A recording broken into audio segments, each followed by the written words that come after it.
Bonjour chers frères et sœurs, je vous salue vous qui aimez l'histoire. Je voudrais parler encore d'un de nos ancêtres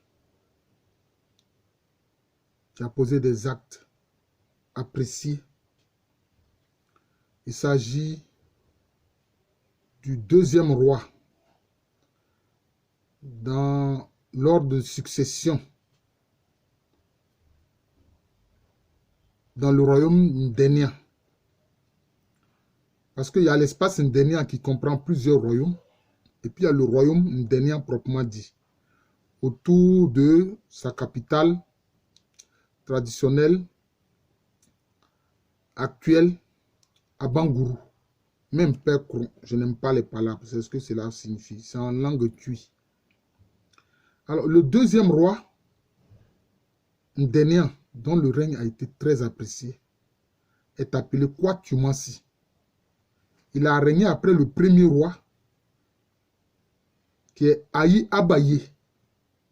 Sans doute, je ferai une vidéo sur le roi Ayi Abaye.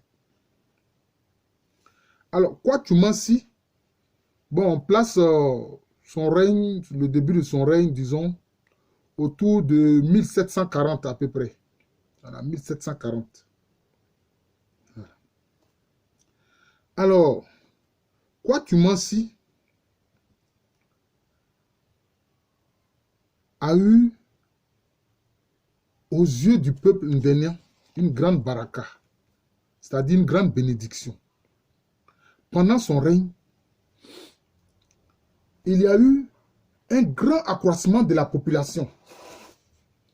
Il y a eu un grand accroissement de la population. De nombreux villages ont été créés pendant son règne.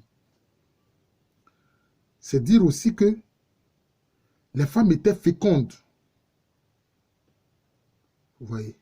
Et le royaume était prospère. Les vivres ne manquaient pas.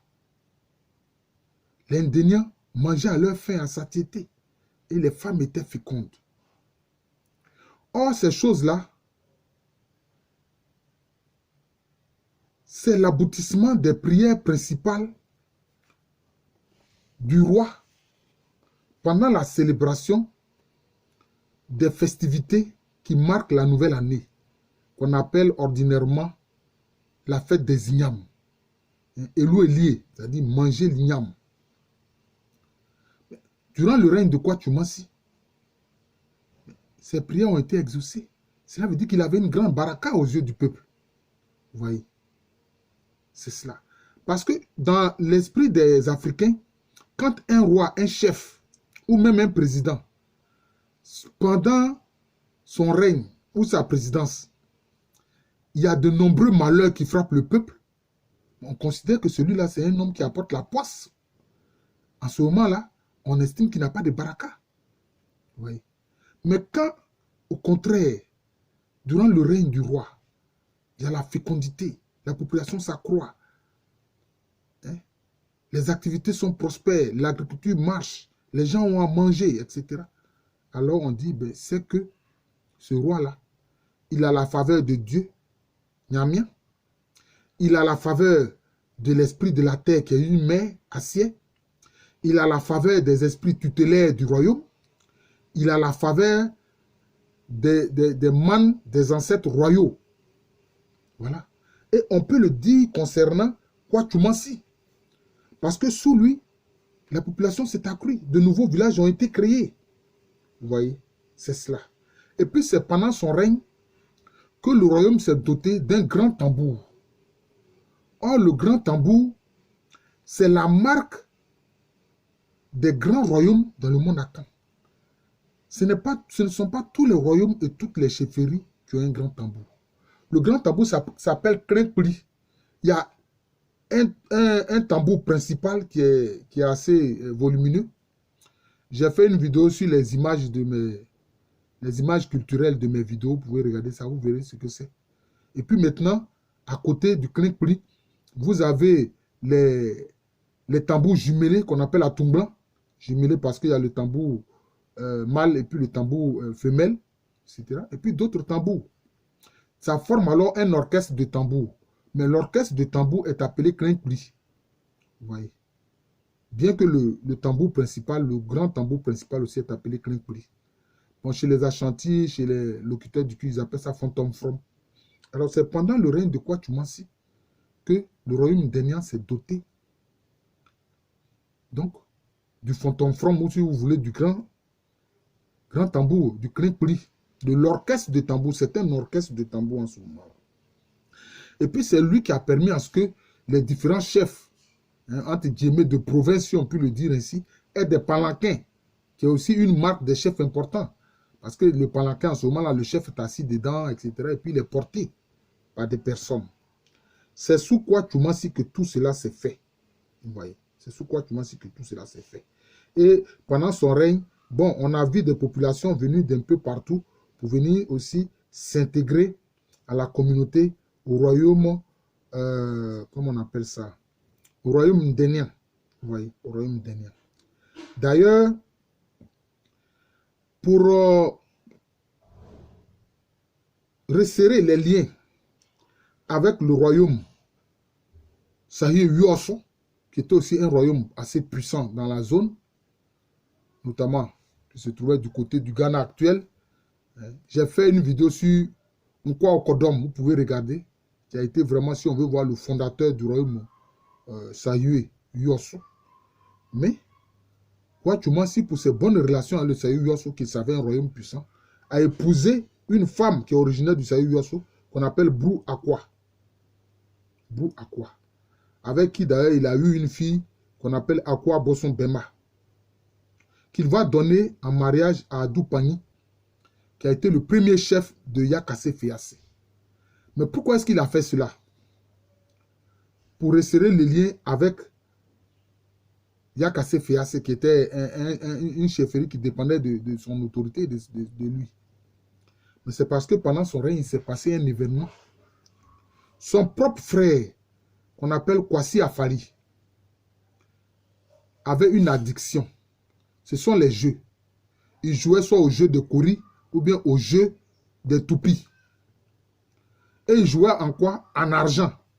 Mais quand il dit ici en argent, il faut comprendre que la monnaie des Agnin Ndénian, comme de tous les Akans, c'est la poudre d'or. Donc, il utilisait la poudre d'or pour jouer. C'était la monnaie. Vous voyez? Et qu'est-ce qui s'est passé? Il empruntait à un moment donné, quand il manquait de l'argent, il empruntait donc la poudre d'or, donc l'argent, pour poursuivre son addiction. Et n'ayant pas les moyens de payer, c'était dans le trésor de la famille royale qu'il fallait prendre chaque fois l'or pour payer les crédits de Kwasi Afari. Et cela a provoqué une crise au sein de la famille royale. Parce que la famille royale d'une dernière est appelée Anikle, c'est-à-dire l'œil qui instruit. L'œil clé montré. Donc l'œil qui instruit. Je vais m'étendre longuement sur les origines, etc. De toute façon, j'ai fait une vidéo sur le peuplement Agnin Ndénian. Vous pouvez regarder cela. Mais je vais m'étendre là-dessus quand je vais faire la vidéo sur le premier roi, Ayi Abaye. Je vais m'étendre là-dessus. Alors, chaque fois, il fallait payer les crédits provoqués par Kwasi Afari, qui était le propre frère du roi Kwachumansi. Ça posait un problème, ça créait une crise au sein de la famille royale. Les gens ont dit, mais celui-là, ton frère-là, il ne va pas continuer de ruiner la famille. Parce que chez les Akans, si tu es endetté auprès de ton créancier que tu n'arrives pas à payer, le siège de tes ancêtres, là, le tabouret de tes ancêtres là, peut se retrouver dans la case des sièges de la famille du créancier.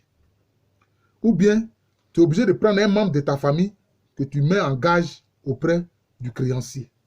C'est ce qu'on appelle Aoba. Alors, certains membres de la famille royale, en Ikri, ont dit, ah non, roi Kwachumansi, ton frère Kwasi Afari ne va pas nous ruiner. Ruiner la famille et nous mettre dans une situation pénible. Il y a l'autre possibilité aussi, c'est que celui qui génère les crédits, on peut le mettre en gage. Ou même, on peut le vendre comme esclave. On peut le vendre, alors il devient un kanga. Mais un noble de la famille royale Négré va-t-il être vendu? ou alors on l'exécute, on le tue.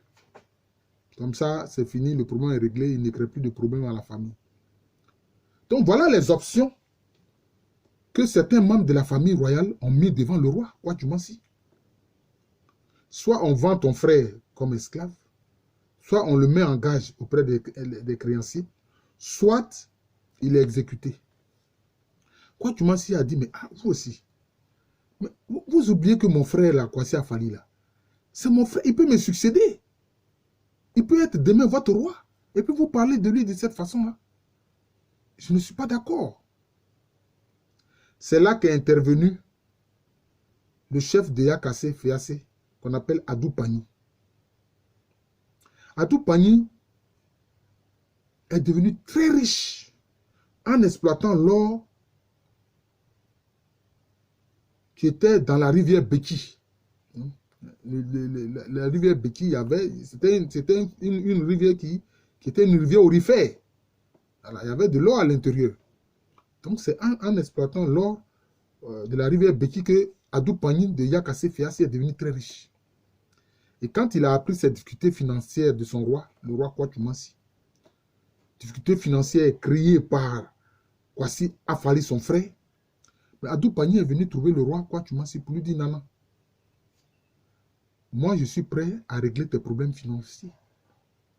Dis-moi la quantité de poudre d'or que tu veux, je te donne. Dis-moi seulement la quantité, je te donne. Et c'est ce qui s'est passé. Adou Pani a tiré le roi Kwatoumassi de difficultés financières.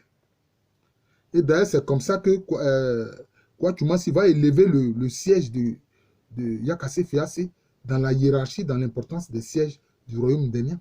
C'est comme ça, c'est de là que c'est parti. Et il va donner sa propre fille en mariage à Adou Pani. Sa fille qu'on appelle Akwa Boson Bema, qui est la fille qui est née de son mariage avec une femme originaire de Sayo Yuasso qui s'appelle Brou Akwa. Ouais. Mais Dieu merci, Kwatoumassi a eu raison. Après cet épisode pénible, mais Kwasi Afali a compris. Il a arrêté cette addiction qui consistait à aller jouer en argent le jeu de toupie et de kori. Et lui-même, qu'est-ce qu'il a commencé à faire? Il a commencé à travailler dur, exploiter de l'or, faire du commerce. Et Kwasi Afali lui-même est devenu riche et il a enrichi le trésor de la famille royale Anikle. Voilà ce que Kwatoumassi a fait. Et donc cette période de prospérité, ce règne de Kwatoumassi a été tellement apprécié par les Ndéniens que quand Kwatoumassi est parti, qu'il a rejoint ses ancêtres, entendre par là qu'il est décédé, lui, c'est un tabouret circulaire qui lui a été consacré. J'ai eu souvent à parler des tabourets, les tabourets royaux. Le tabouret rectangulaire qu'on appelle Sesebia en Agni et Sesebia en Tui, c'est en général le tabouret qui est consacré au roi. Maintenant, le tabouret circulaire qu'on appelle Pouloué en Agni et Pourouo en langue Tui, c'est ce qui est consacré à la reine. Mais quand un roi a eu un règne très apprécié, on lui consacre un Pouloué, c'est-à-dire le siège qui, en général, est consacré aux reines. Cela veut dire que bien qu'étant un homme, j'ai envie de dire masculin, son règne a été aussi fécond qu'une femme est féconde. Voilà. C'est ce que Kwatoumassi a fait. Le deuxième roi du royaume ndénien. C'est cela.